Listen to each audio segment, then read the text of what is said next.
Hi there.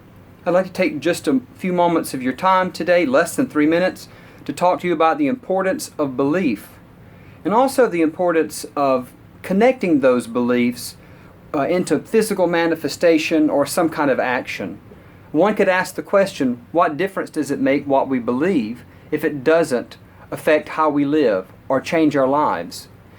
I will tell you a story that was originally told by Anthony DeMello. If you don't know who he is, look him up. Fascinating theological writer. He told a story about this mysterious man who created fire.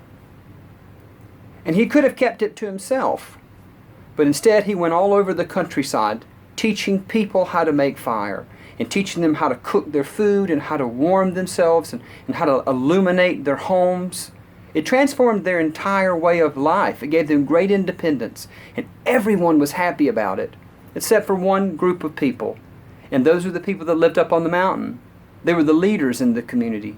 And they didn't like it at all because this fire had given people too much independence.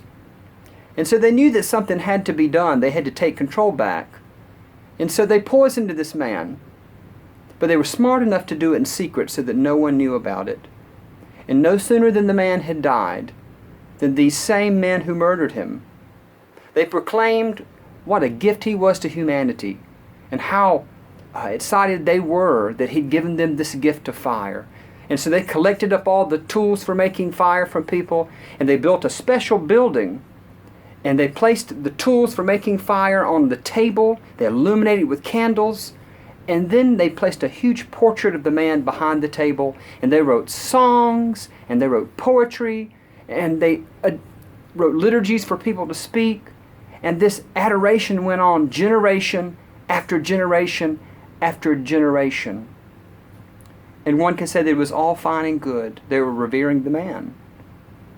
But here's the thing to think about. In all that time, those tools sat on the table, and not once was anyone ever taught how to actually make fire.